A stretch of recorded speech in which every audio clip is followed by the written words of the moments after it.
vous avez déjà remarqué? Vous mangez normalement et quelques heures plus tard, vous sentez votre énergie qui baisse, une petite fatigue ou l'envie de grignoter qui revient.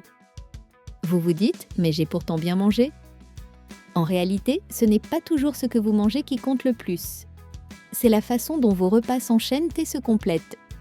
L'ordre des aliments, la présence d'une collation, ou simplement le moment où vous mangez, tout cela influence la stabilité de votre glycémie.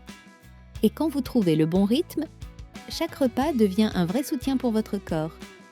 Sans régime, sans contrainte, juste du bon sens. Dans cette vidéo, on va voir ensemble comment stabiliser votre glycémie toute la journée, grâce à des repas mieux pensés, plus réguliers et plus équilibrés. La séquence des aliments, l'ordre change tout. Ce n'est pas seulement ce que vous mangez, mais dans quel ordre. Mangez d'abord des fibres, comme des légumes ou une salade, puis des protéines et des graisses, et finir par les féculents ou les sucres peut réduire le pic glycémique jusqu'à 30 à 40%.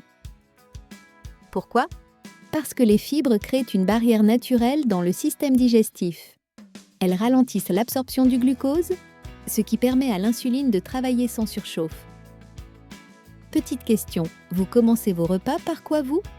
L'entrée de légumes ou directement le pain et le riz? Le rôle de la collation, stabiliser, pas grignoter. On confond souvent collation et grignotage. La collation a un rôle précis. Elle évite les creux entre les repas et empêche le corps de réagir par un pic au repas suivant.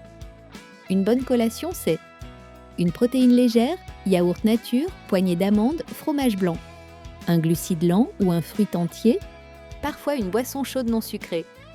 Le bon moment, quand il s'est passé plus de 4 ou 5 heures entre deux repas ou avant une activité physique.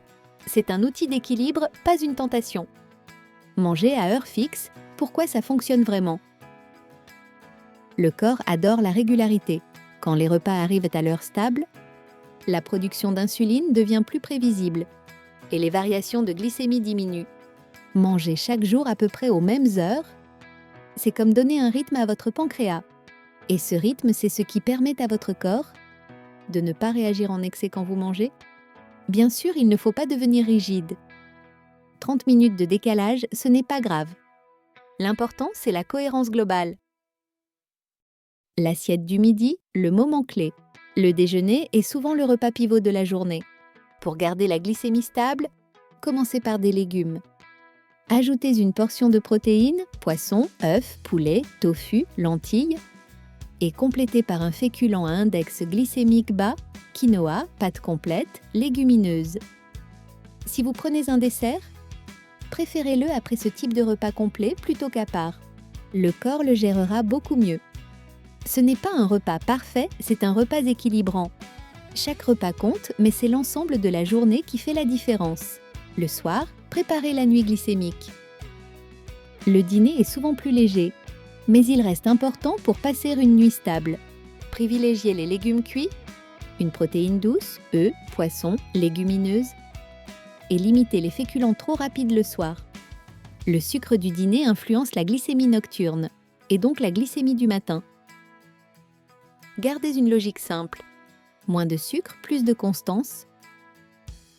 Le fil conducteur de la stabilité. Stabiliser la glycémie, ce n'est pas une contrainte. C'est une organisation douce qui rend vos journées plus fluides. Mangez dans le bon ordre, ajoutez une collation utile, respectez un rythme régulier et laissez chaque repas construire le suivant. Votre glycémie ne se contrôle pas en un seul repas. Elle s'équilibre petit à petit à travers vos choix du quotidien. Vous avez tout pour y arriver, un peu de rythme, de bon sens et de douceur. Glucovie, c'est un accompagnement clair et humain pour vivre mieux avec le diabète jour après jour.